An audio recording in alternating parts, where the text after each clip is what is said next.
Here we are, Saturday, October 8th, 2022. I'm Larissa, and we are reading The Consolation of Philosophy by Boethius.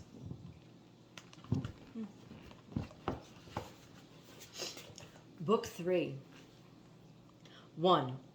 Now she had finished her song, and its sweetness struck me with joy and amazement as I listened with ears still eager. After a while I spoke. What a great comfort you are for weary minds! How you have restored me by the weight of your judgments and the delight of your singing. Now I think I'm equal to the blows of fortune. I've not only lost my fear of the remedies you were calling too strong a little while ago, but I'm burning to hear them. She then replied, I sensed this as you seized upon my words quietly and earnestly, and I was waiting for this disposition of your mind, or rather, I should say, that I caused it. Indeed, the remedies that await you are bitter when tasted, but become all the more sweet when they are swallowed down deep. And how you would burn to hear what you say you are eager for, if only you knew where you were being led. To where, I said. To true happiness, she replied. The happiness your soul dreams of, but which it can't see now, since you are occupied with the mere shadows of things. Do this, I beg you, I replied. Show me now what true happiness is.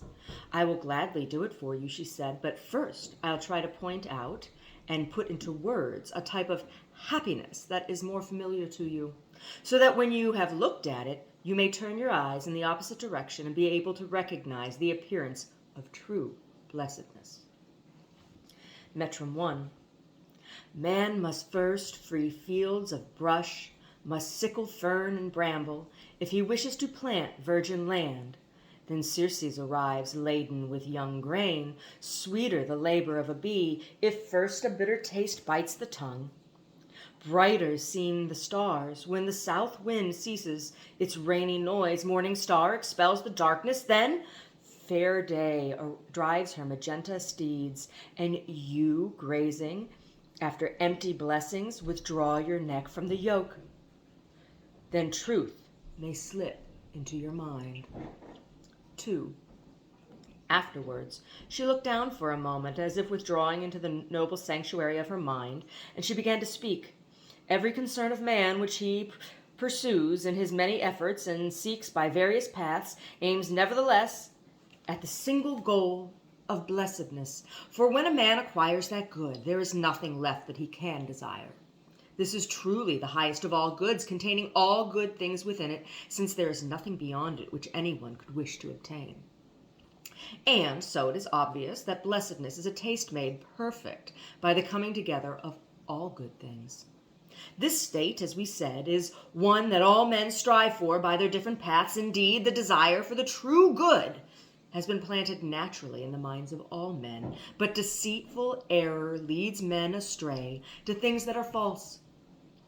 Some believe that the highest good is to lack nothing, and so they struggle to abound in riches. Others believe that whatever is most worthy of esteem is the highest good, and so they strive to gain honors and to be revered by their fellow citizens. Then there are those who think that the highest good lies in the greatest power. These men either want to rule or to attach themselves to those who do. To some, fame seems something very fine, and so they rush to earn glory for their name through skills in war or peace. Even more men measure the fruits of goodness by their joy or gladness. These men think the greatest happiness is to drown themselves in pleasure. There are also those who confuse ends with means, so that some want wealth for the sake of power and pleasure, while others seek power for the sake of money or to spread their fame. And so the aim of human actions and prayers is directed towards these goals or others like them, such as nobility and popular favor, which seem to bring a certain renown, or having a wife and children, which are sought for the sake of the joy they will bring. Indeed, friendship is the most sacred good, since it results from virtue, not chance, while other goods are cultivated for the sake of power or delight. Surely the good of bodily health can also be compared with those already mentioned, for strength and size seem to offer might, Good looks and speed produce glory, and good health brings pleasure. In all these goods, blessedness alone is sought, since whatever each man seeks beyond all else, he judges the highest good. But we have already defined blessedness as the highest good, and so each man believes that state is blessed, which he desires above the others. Thus you have the basic model of human happiness placed before your eyes: wealth, honors, power, glory, pleasures. Considering only these, Epicurus believed the highest good was pleasure, because everything else seemed to bring joy to the mind. But I return to the study of men, who, although their memory remains clouded, still seek the highest good, but seek it as if they were drunk and didn't know the path that led to their home. Do these men really seem mistaken in trying to supply all their needs? There is nothing that truly brings blessedness other than a state that has an abundance of all good things, and that needs nothing belonging to anyone else, but rather is sufficient in itself. Can men be deceived in thinking that what is best is also worthy of respect? Not at all, for one can't despise as worthless the goal that almost all men strive to attain. Or is power not to be included among the things that are good? Well, we can't consider as weak or without power something that is agreed to be more excellent than the others, or is renown of no value. But it can't be denied that whatever seems to surpass other things is the most renowned. Why do we need to add that blessedness is not anxious or sad or subject to pain or harm, since even in small matters men seek what is pleasing to have and enjoy? And these are the things men want to acquire. They desire riches, honors, rule, glory, and pleasures, because they think that through them they will acquire sufficiency, respect, power, fame, and joy. And so it is that good men seek in their various pursuits. In this we can see how great is the power of nature, since men agree in choosing the end of the good, though they differ in their various opinions about how to achieve it. Metrum 2. Now I sing of nature's faith, the music of loyalty, a song of power. Her grip curves and binds, uniting with firm laws. A lion in Carthage, wearing beautiful chains, eating food from a hand, still fears. He fears flogging from his fierce master, but if blood touches his lips, a long-settled spirit revives. With roars he remembers. Bursting the knots from his neck, the first to state his fury in this tamer mangled by his teeth. A tree-loving bird from a high branch is closed in a cage like a cave. Her care is man's sport. He feeds her a bounty, offering honeyed drink, pleasing himself, while hoping, in her small cage, if the shade of the grove she spies, she scatters her food beneath her feet, then murmuring with sweet voice, she longs for her forest. If a sapling is bent down, and by the same hand released, straight skyward it springs again. The sun sets in Hesperus' waves, and backward comes by secret path, turning his chariot east. Each thing finds its return and rejoices. Nothing continues its way unless the end is yoked to the source, making the circle eternal. 3. You too, earthly creatures, dream of your origin, although only in faint images. And you envision that true goal of blessedness, although you do so with the reason you possess, one that is very short-sighted. For this reason, your natural inclination leads you to the true good, while numerous errors lead you away from it. Now consider whether men are able to reach their desired goal by obtaining the things they think will bring happiness. For if money or honors or the rest brought such a state that seemed to lack nothing good, then I too would confess that some men can become happy by acquiring them. But if these goods can't bring about what they promise and prove lacking in many good things, don't we find them a false image of blessedness? So let me ask you first, since you were overflowing with wealth not long ago, when you possessed your tremendous wealth, was there ever a time when your spirit was shaken by anxiety as the result of some sort of harm you received? Well, I can't ever recall having such freedom of mind that I was not distressed by something, I said. Either what you wanted wasn't present, or what you didn't want was? Exactly, I said. And so you wanted the presence of this thing or the absence of that one? Yes, I admit it, I said. Now a man is lacking in that which he desires, she said. Yes, he is. Then the one who is lacking in something is not entirely self-sufficient. No, indeed, I replied. Did you suffer this insufficiency, even though you had plenty of wealth? Of course, I said. And so riches can't make a man self-sufficient and lacking nothing, which was the very thing wealth seemed to offer. And I also think this should be considered carefully, that money possesses nothing by its own nature which prevents it from being taken against the will of those who possess it. I admit it, I said. Of course you do, since every day some stronger man snatches it from someone against his will, for where do legal quarrels come from except through the efforts of victims to retrieve money taken by force or fraud? Exactly. And so each man will need some outside source of protection for guarding his money. Who could deny it, I replied. But he would not need this if he didn't have the money which he was capable of losing. Without a doubt, I replied. Then the situation has reversed itself, for the riches that were thought to make a man self-sufficient instead caused him to need some outside protection. So, how is it that wealth removes need? Can't rich men get hungry? Can't they be thirsty?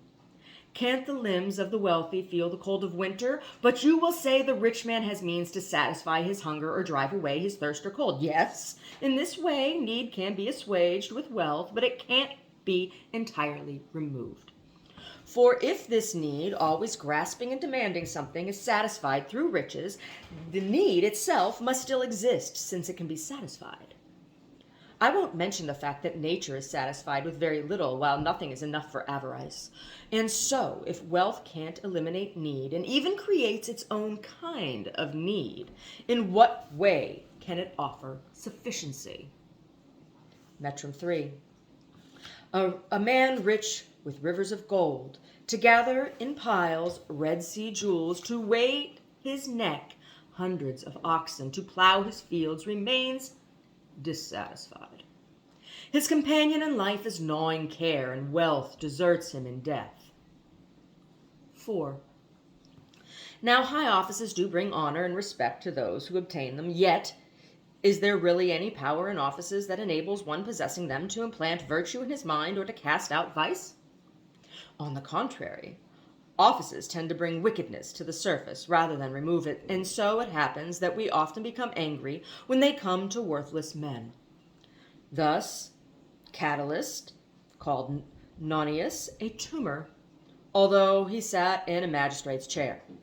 Don't you see how much shame high office brings to evil men? But their lack of worth will be less obvious if they aren't made famous by honors. Would any amount of danger have led you to hold office with Decoratus, when you saw he was a worthless buffoon and an informer? We, at least, can't believe that honors make a man worthy of renown if we think the men themselves are unworthy of those very honors. But if you saw a man endowed with wisdom, you couldn't consider him unworthy of respect, or of that wisdom with which he was endowed, could you?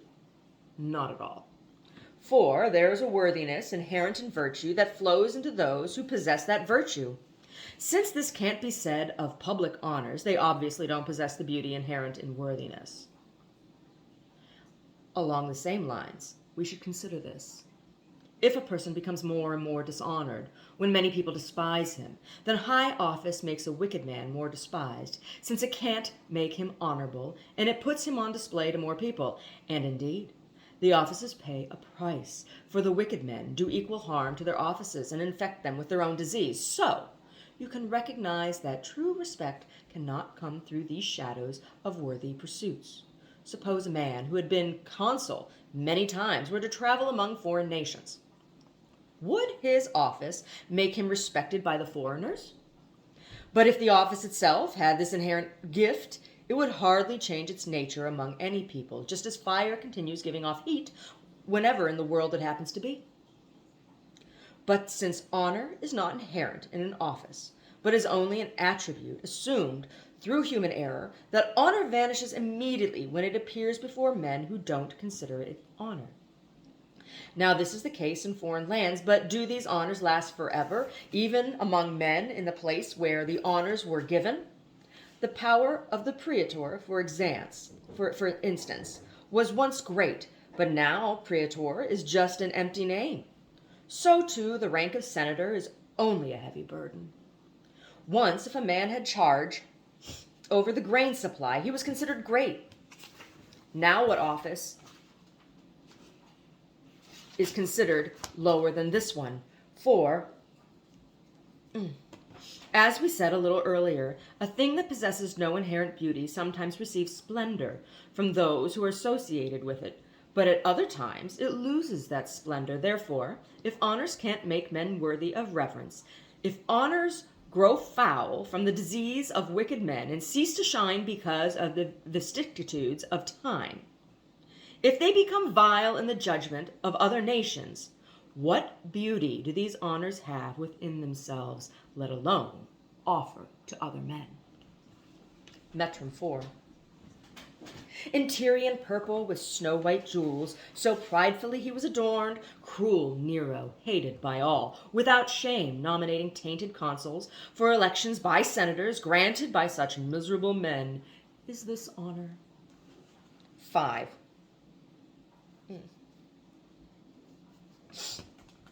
Then can kingdoms or friendships with rulers create true power?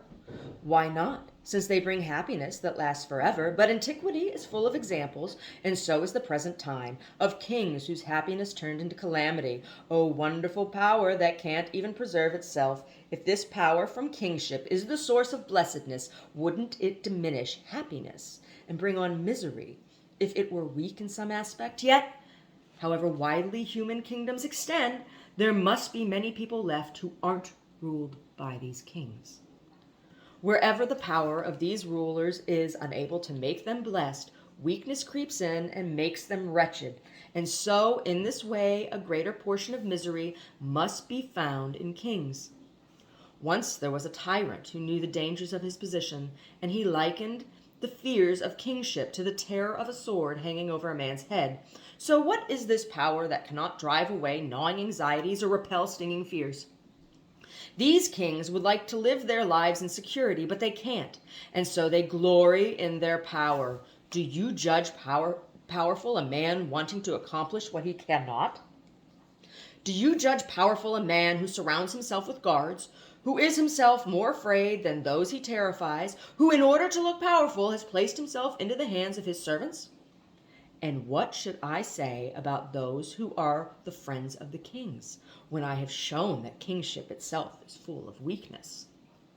Royal power often destroys the friends of kings, both when this power is strong and when it has fallen away itself. Nero compelled his friend and teacher Seneca to take his own life. Papinian, a man who had long been powerful at court, was put to the sword by Antonius. What is more, both Seneca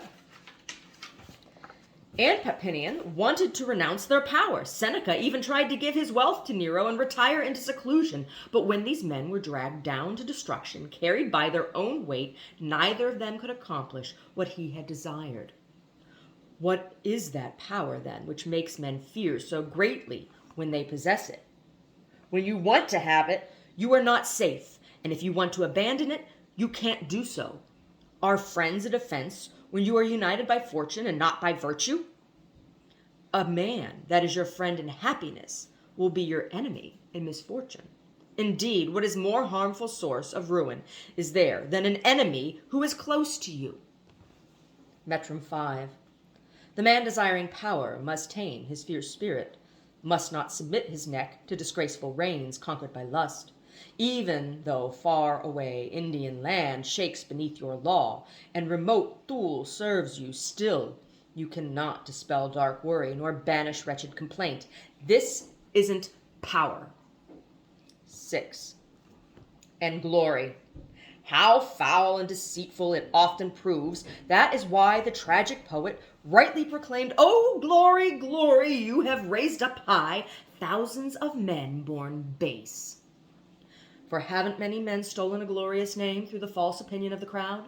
Can you think of anyone more shameful than this? Men who are extolled without reason should blush at hearing themselves praised. But even if these praises are deserved, how do they add to the wise man's knowledge of himself if he measures the highest good by the truthfulness of his self-knowledge and not by the words of men?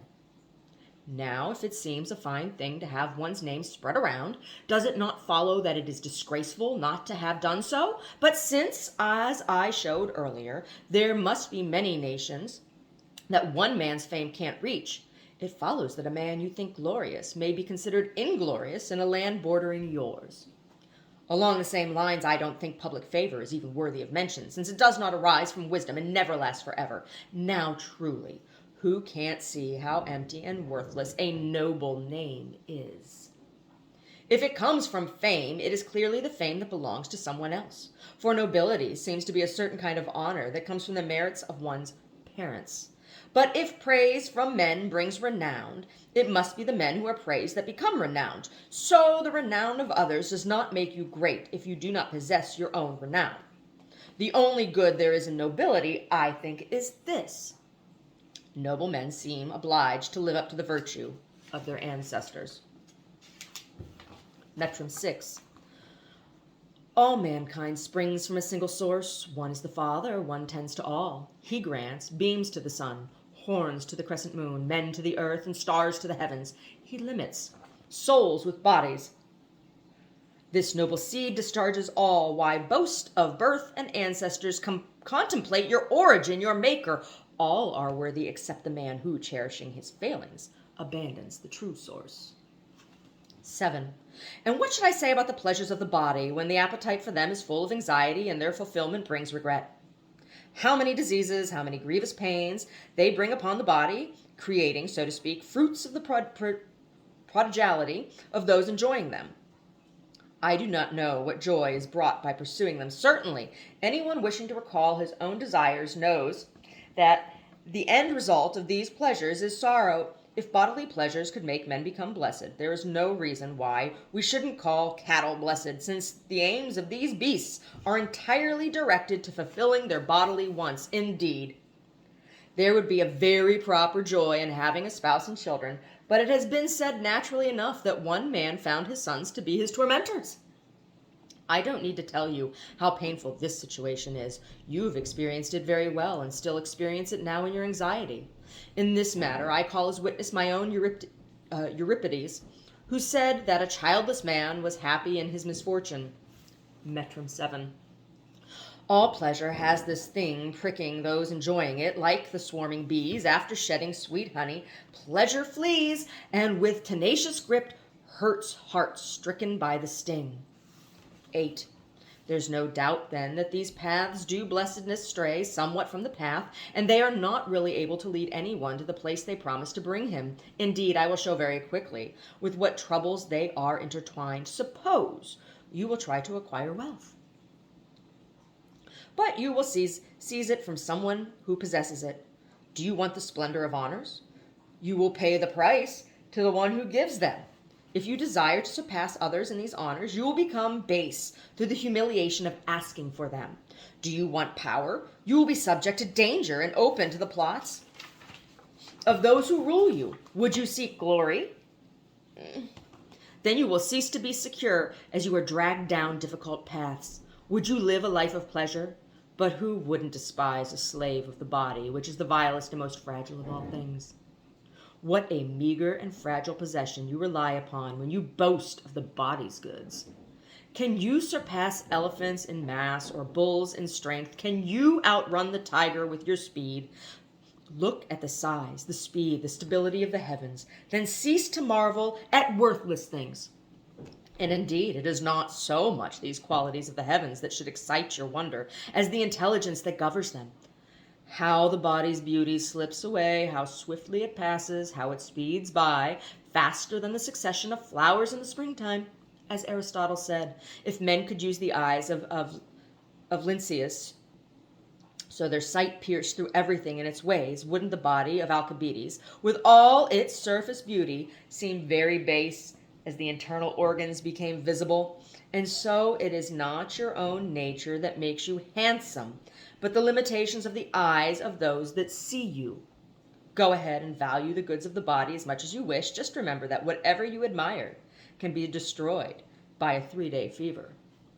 From all these arguments, we can conclude briefly that these things aren't able to offer what they promise or to become perfect by the acquisition of all good things, and they neither lead to beauty along their various paths, so to speak, nor do they themselves make men blessed. Metramate.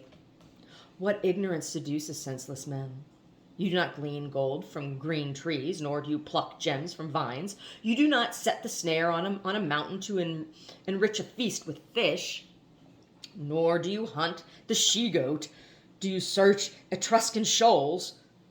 Man knows the sea's secret depths, hidden beneath the waves, which waters hold snowy jewels, and which the scarlet dye, which coats contain tender fish, and which store spiny urchins. But the good he desires is obscured. He blindly holds back his sight. Men seek what is buried in the earth and ignore what soars the starry pole. What curse is worthy of such dull minds? Let him pursue power and honor. When heavy toil gains these lies, may he recognize the true good. 9. So far as it has been enough to show the form of deceptive happiness, she continued. If you see this clearly, you can next point out what the true happiness is. Yes, I said, I do see this, that sufficiency does not result from wealth, or power from kingdoms, or reverence from offices, or renown from glory, or joy from pleasures. But have you also grasped the reasons why this is so? I think I perceive them, but only as if I were looking through a little crack in the wall, and I would like to learn them more clearly from you. Well, the explanation is close at hand. For what is simple and indivisible by its nature is broken apart by human error and transferred from the true and perfect to the false and imperfect. Now, do you suppose a thing that needs nothing could be lacking in power? Of course not, I said. Quite correct. For if something is weak in any aspect, it must be in need of some assistance in that aspect. Exactly, I said. So the nature of power and the nature of sufficiency are one and the same. So it seems. And should whatever has this nature be spurned, or is it instead the worthiest of all things to be revered? Why, the latter, I said, without a doubt. Then let us add reverence to sufficiency and power, so we can consider these 3 things to be one. We should add reverence if we want to admit the truth. So then, she said, do you think this thing we are talking about is unknown and ignoble? Or is it renowned in every aspect of fame? Be careful now, and make sure that what we have judged to be lacking in nothing, most powerful and most worthy of honor, doesn't lack renown and prove unable to secure it, and therefore in some manner prove despised. I can't avoid admitting that this thing, such as it is also most renowned. So it follows that we confess renown to be no different from these previous 3 things. Yes, it follows, I said. And whatever needs nothing outside of itself and is renowned and revered, wouldn't we agree that it is most full of joy too?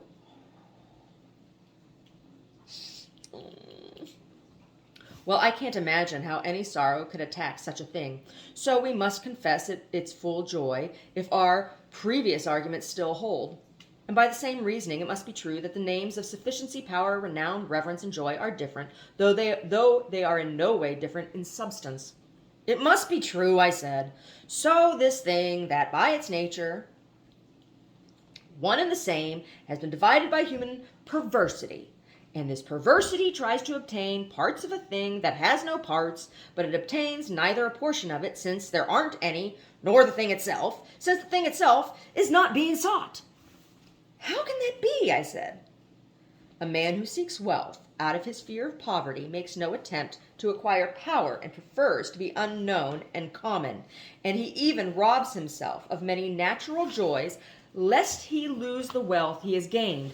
But in this way, not even sufficiency comes to him, since he is deserted by health, plagued by troubles, and buried in obscurity. The man who only wants power squanders wealth, scorns pleasure, and despises any glory and honor that bring no might. But you see how many things he lacks. For if it happens that he is sometimes in need of necessities, and that he is eaten up with worries, and so he loses the power he sought when he can't rid himself of his anxieties, we come to the same conclusion when we consider honors, glory, and pleasures. For since each of these is the same as the others, whoever seeks one of them without the other ones doesn't even acquire the thing he desires. Then what if someone wanted to acquire all of them at the same time, I said? He would be seeking the totality of blessedness. But he won't find it in these things that can't produce what they promise, will he? Not at all, I said. So a man must not in any way seek blessedness from things that he believes will offer only one of the things he seeks. I confess it, I said. Nothing truer than this can be said. You have then both the form and the causes of false happiness. Now turn your mind's gaze in the other direction, for there you will see immediately the true happiness that I promised you. But the conclusion is obvious even to a blind man, I said, and you pointed it out a little while ago when you were trying to lay open the causes of the false happiness, unless I'm mistaken. The true and complete happiness is the one that makes a man perfectly sufficient, powerful, revered, renowned, and joyful. And so that you'll know that I've considered these things deeply within, I will admit that without a doubt that the completed blessedness is that which can truly offer any of these things, since they are all the same. Oh, my child, how happy you would be in having this opinion if you would add one thing. What? I said. Do you think there is anything in these mortal, transitory affairs that can bring about such a condition? Not at all, I think. You have demonstrated this well enough that no further arguments are needed. Then these things seem to give men images of true good or some sort of imperfect goods, but they can't confer the true and perfect good. I agree, I said. So, since you recognize the blessedness that is true and the ones that are falsely called blessedness, you must now learn where you can seek the true one. This is the very thing I've been waiting for a long time now, I said.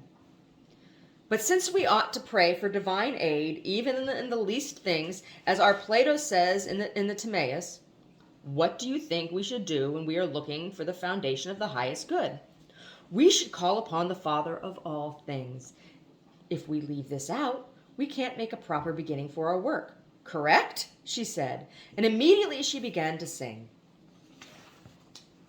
Metrum 9. O governor of the universe, ruler with perpetual reason, father of earth and of heaven, you propel time towards eternity. Unmoved, you cause all to be moved. Nothing eternal bid you make your work of flowing matter, but rather this form, the highest good innate. From heaven's pattern you in generosity derive all, yourself the most beautiful, bearing in your mind a beautiful world, forming it like image, ordering perfect parts to become a perfect world. All you have completed abound with numbers. You join the cold with flame, the arid with wet, lest the fire too light spin out, or the earth by weight unburdened should sink. You connect the soul, triple nature's middle part, dispersed through harmonious members. This soul, which moves all things divided into two orbits, gathers motion, making a return, and passes into itself, encircling the vast mind, turning the heavens in the same manner. From like causes you bring forth souls in lesser lives, equipped with fleet chariots. You plant them aloft into the heavens and on the earth, and by your kind law order them home, back to you in a journey of fire. Father, flash forth in splendor, and scatter the mists of earth. Permit my spirit to rise, and grant light to my mind, that I might fix clear sight on you, source of all good. To the blessed you are quiet calm. To see you is both purpose and end. You are the leader and the way, the first and the last. 10. So since you have seen the form of the imperfect good, as well as that of the perfect one, I think we should show where this perfection of happiness is to be found. In this matter, we must first ask whether any good of the type you defined a little earlier can exist in the world of objects, so that we won't be deceived by an ill-conceived image in contradiction to the truth of the matter at hand. But it can't be denied that this perfect good exists, and is a sort of foundation of all good things. For each thing that is said to be imperfect is given this name, because perfection is lessened in it. And so it is that any sort of thing seems to be imperfect, another thing of the same sort must be perfect. In fact, when the perfection has been removed, one can't even imagine what is the source for the thing that is called imperfect. For the world of objects has not taken her origin from lesser, incomplete things, but proceeds from whole and complete objects and slips down into these weak and very lowly ones. But if, as we showed a little while ago, there is a certain imperfect happiness coming from a fragile good, it can't be doubted that there is some steadfast and perfect happiness too. Face stitching. Absolutely true, without a doubt, I said. So then, consider where this happiness resides, she said. The common opinion of human minds concludes that God, the ruler of all things, is good, since nothing greater than God is able to be imagined. Who can doubt that the thing that is surpassed by nothing is good?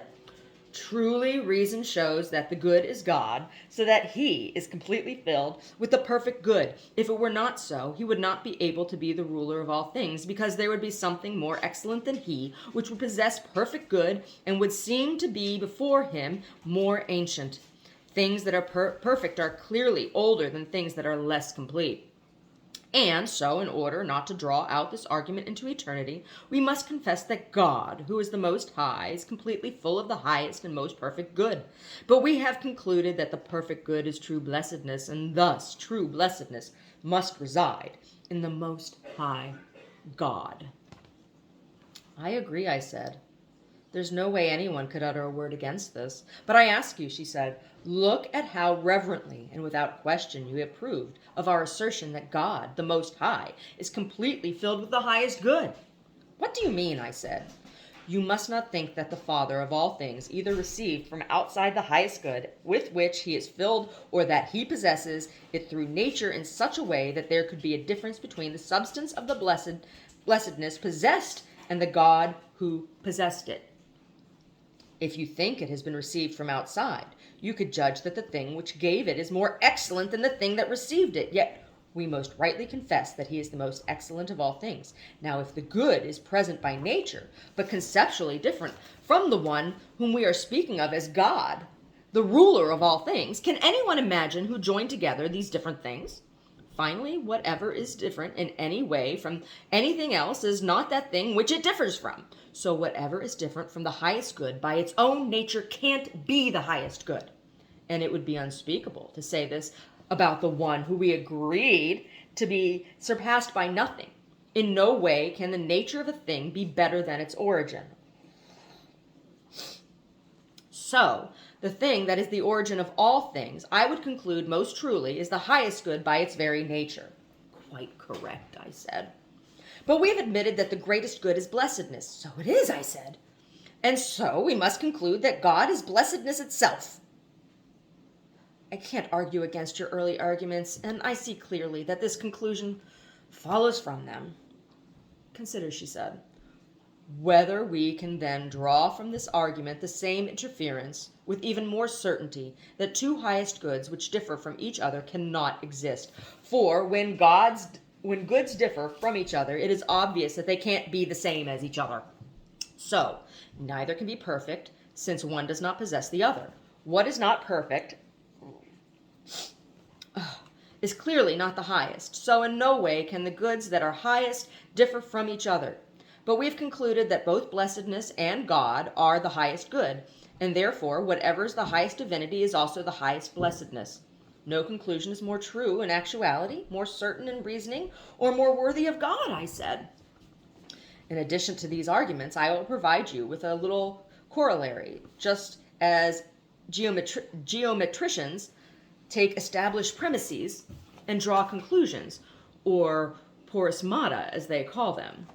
Since men become blessed from the acquisition of blessedness, and blessedness is indeed divinity, it is clear that men become blessed through the acquisition of divinity. But as men become just by the acquisition of justice, and wise by the acquisition of wisdom, so it is necessary by the same reasoning that men who have acquired divinity become gods. Each blessed man is therefore a god, but indeed in nature God is one by participation. There is nothing to prevent there being as many gods as you like.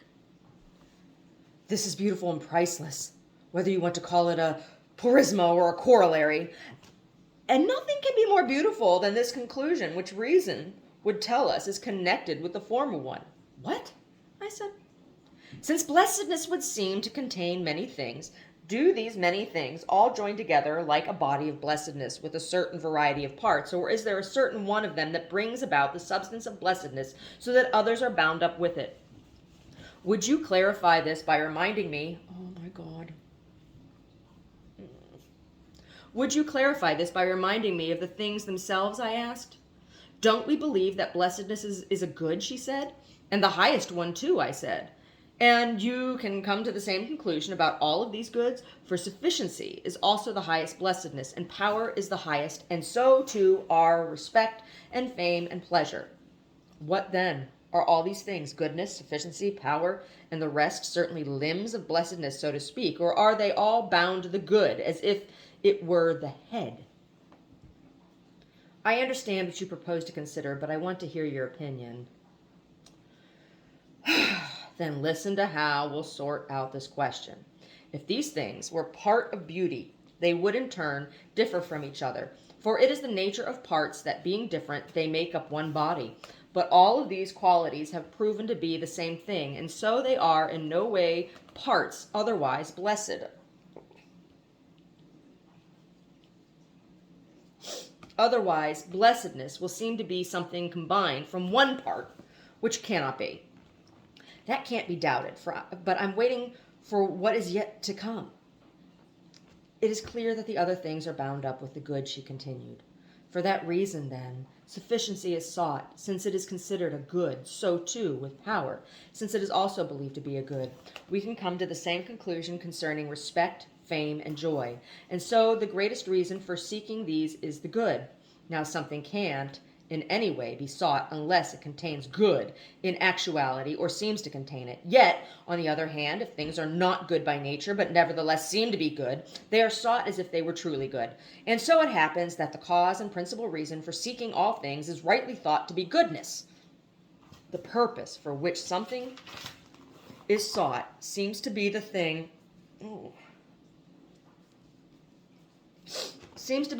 that a person most desires. For example, if, for the sake of his health, a man wanted to ride a horse, he would not so much desire the motion of riding as the result of good health. Therefore, since everything is sought for the sake of the good, it is not the things but the good itself that all desire. And we have concluded that the purpose for which all things are sought is blessedness. Therefore, in this way too, blessedness alone is sought. From this conclusion, it is obvious that the substance of the good and of blessedness are one and the same. How could anyone disagree, I said. But we have shown that God and true blessedness are one and the same. Yes, I said. So surely we can conclude that the substance of God is also located in the good itself and not anywhere else. Metrum 10. Come here and be freed, chained captives of earth, caught in desire-bound minds, relief, gentle quiet, an asylum, a refuge awaits. Neither Tagus nor Hermes offering ripe golden sands, nor hot flowing Indus, bringing its jewels, sparkling, gleaming, clear and green, can illuminate the vision of man's darkened mind.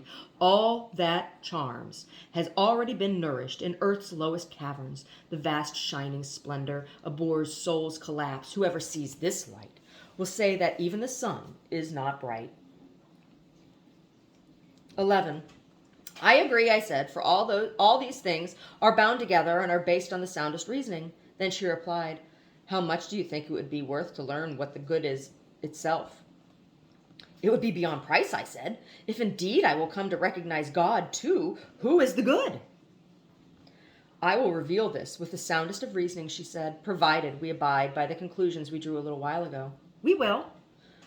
Didn't we show, she said, that those things sought by the many are not on that account true and perfect goods, since these objects differ from each other in turn, and since when one object lacks the other, it can't bring full and absolute good?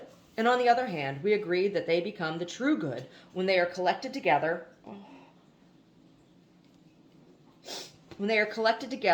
as one in form and effect, so to speak, so that what is sufficiency is also power, reverence, renown, and joy. Truly, unless all of them are one and the same, they do not possess in themselves the things worth seeking. Tell me what pages we got here.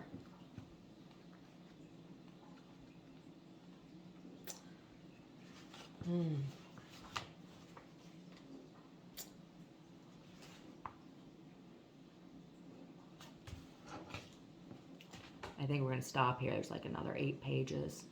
And we're coming up on 45 minutes. So, and my face is itching. I don't know. I can't take it anymore. So book 3 will be broken into 2 parts. I don't know. Maybe I'll go back a little bit. Start at the previous metrum, previous poem when I start reading the next one. But I don't know.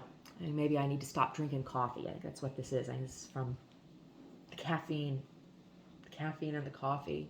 Because I don't have any incense burning. I don't know what it is. I'm not even wearing any perfume. All I know is that I want to rip my face off right now. Like the skin is itchy across my nose and cheeks. Oh.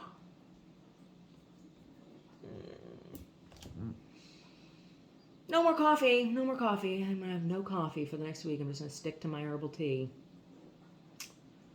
But thinking about this and talking about, you know, what is God and what is goodness and where does happiness come from? Right? That God is goodness itself. And then therefore goodness is God. I mean, think about that saying. People say God is good all the time God is good. Right? And I think about like that pastor that was in the news out in New York who had his Rolex stolen on the pulpit. What a fool. What a fool.